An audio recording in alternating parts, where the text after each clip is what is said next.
Hey guys. So I know that my last one was about staying, ver- not having sex with more than one woman. And I know you're thinking, you know, how can you say that? You haven't had sex yet. And it's kind of obvious to a guy who hasn't had sex yet, who's looked at the statistics of the divorce rates in the U.S., noticing that they are very high, and then uh, listening and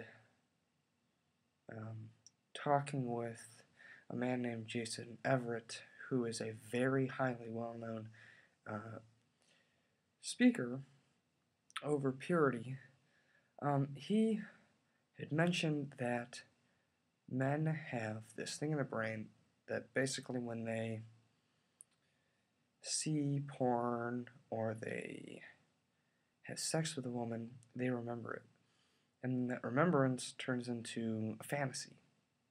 So when you start having these fantasies about women, and then you get married, and the woman of your dreams, the one you marry, can't fit the fantasy anymore, then what do? I mean, it seems as though men have either two choices. Like I said in my last video, you either cheat or get divorced, and your best option is to get divorced because cheating cheating only will lead to divorce, that or it just ruins your relationship with your wife. But most of you are probably thinking, well, Matt,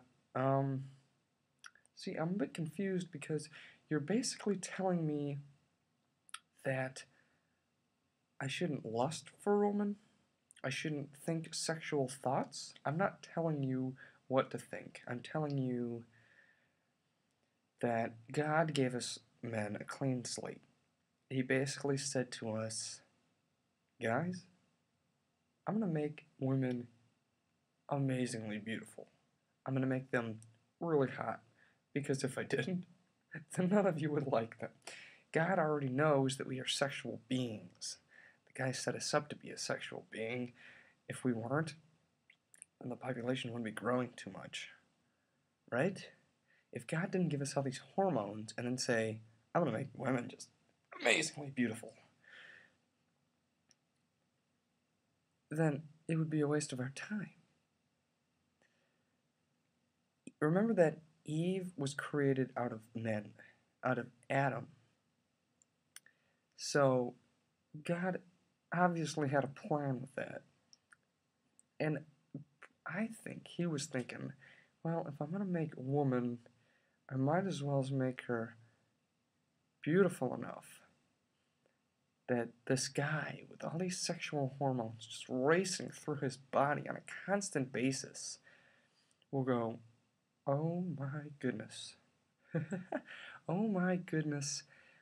She is perfect, beautiful, everything that I need in a woman. And then you know how the rest of the story goes. She eats from the, she eats the fruit from the tree, then they're exiled, but then they end up creating the population. That's where it stems from.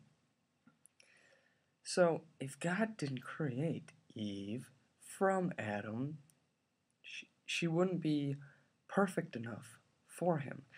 She was basically his soulmate. Now, do I believe in soulmates? I only believe in the fact that God has a plan for us, that God has a woman set up for me in the near future that is just everything that I can imagine, everything I dream of, everything that I need in my life, and that I will end up marrying. Now, if I want to keep that woman, I want to keep my clean slate in the back of my head so that the first time that I have sex with her, she is the only woman that I will ever have sex with. So she is the only woman that is engraved in my brain so that I'm not thinking, why isn't she like the woman in the movie? Or why isn't she like the woman I had when I was 18? You know?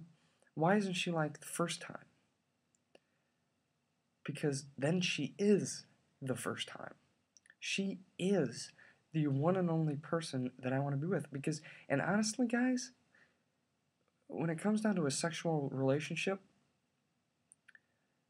you're really not having a quote unquote love relationship. I know you want to think it's a love relationship, but really it's just a lust relationship. Because then you start to lust for her body. And when you start to lust for a woman's body, you start to only think of her as a sexual desire, not as a lovable desire. I know this is hard to digest because our media in today's world really distorts our image of how we should treat a woman, which is a very important point. Because, ladies, I'm going to be straight with you. Don't give up on chivalry with men yet. A lot of men, unless their mother has died, and I am very sorrowful for that, unless their mother has died, usually love their mom a little bit more than their father. And that's a good thing. Please, ladies, know that that's a good thing. Because their mother, basically, without even, doing anything, trains a man how to treat a woman just amazingly. You don't even know. I I am a mama's boy. I'll submit to that. And my mom has taught me how to treat a woman with absolute respect, which is perfect. You want to treat a woman with absolute respect. That woman should know on an almost constant basis that she is beautiful, amazing, gorgeous, perfect. Because, ladies, I know that we have a little bit of self image problems, and that's fine.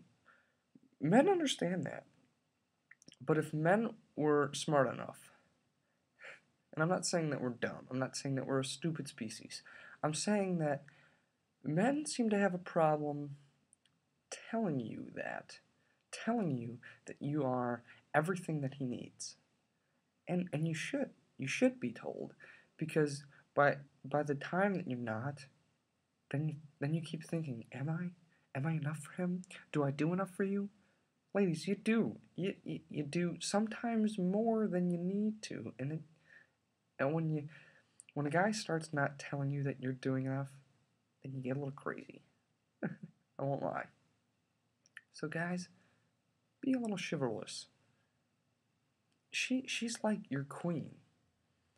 She should be treated like a queen. Women are fragile. So treat women right.